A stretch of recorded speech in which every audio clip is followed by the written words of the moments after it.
اس کائنات میں اللہ تعالیٰ کی قدرت کے کئی ایسے معجزات بھی ہیں جو انسان کی عقل و فہم سے دور ہیں۔ اسی طرح اللہ تعالیٰ کے نبیوں سے ایسے معجزات بھی صادر ہوئے جن سے ایمان کامل ہو جاتا۔ اللہ کے دو نبی حضرت عزیر علیہ السلام اور حضرت عزیز علیہ السلام دو ایسے بھائی تھے جو ایک ہی دن دنیا میں تشریف لائے اور ایک ہی دن دنیا سے رخصت ہو گئے، لیکن جب دونوں بھائی دنیا سے تشریف لے کر گئے تو ایک کی زندگی 50 سال اور ایک کی زندگی 150 سال تھی۔ حضرت عزیر علیہ السلام ایک دن اپنے گدھے پر بیٹھ کر جنگل کی طرف لکڑیاں لینے کے لیے گئے۔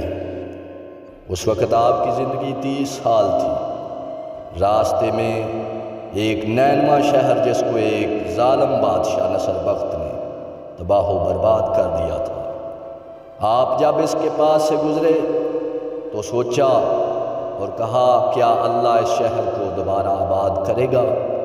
اس کی وہ گہما گہمی، وہ رونق دوبارہ بحال ہوگی؟ آپ یہ سوچ کر گزر گئے۔ جنگل میں جا کر آپ نے گدھے کو درخت کے ساتھ باندھا اور لکڑیاں کاٹنے لگے۔ لکڑیاں کاٹنے کے بعد آپ آرام کے لیے تھوڑی دیر لیٹتے ہی آپ سو گئے۔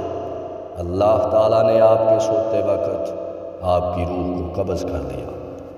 آپ 100 سال وہیں رہے۔ 100 سال بعد آپ کے جسم میں روح ڈالی گئی، اور واہ میرے اللہ کی قدرت، آپ کا جو گدھا مر گیا تھا اس کی ہڈیاں بھی بسیدہ ہو گئی تھی۔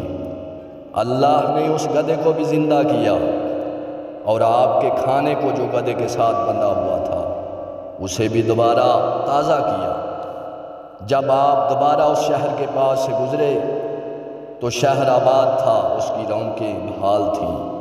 اس وقت آپ نے اللہ سے کہا یا اللہ بے شک وہ ہر چیز پر قادر ہے۔ جب آپ گھر پہنچے، آپ کا ایک بیٹا جو آپ 1 سال کا چھوڑ کر گئے تھے وہ 101 سال کا ہو چکا تھا، اور آپ کے بھائی کی زندگی 130 سال ہو گئی تھی۔ دونوں بھائی آپس میں ملے، ایک دوسرے کو پہچان لیا۔ اس کے بعد حضرت عزیر علیہ السلام اور حضرت عزیز علیہ السلام 20 سال تک زندہ رہے اور ایک ہی دن دنیا سے رخصت ہوئے۔ اور جب رخصت ہوئے تو ایک بھائی کی زندگی 50 سال تھی اور ایک کی زندگی 150 سال تھی۔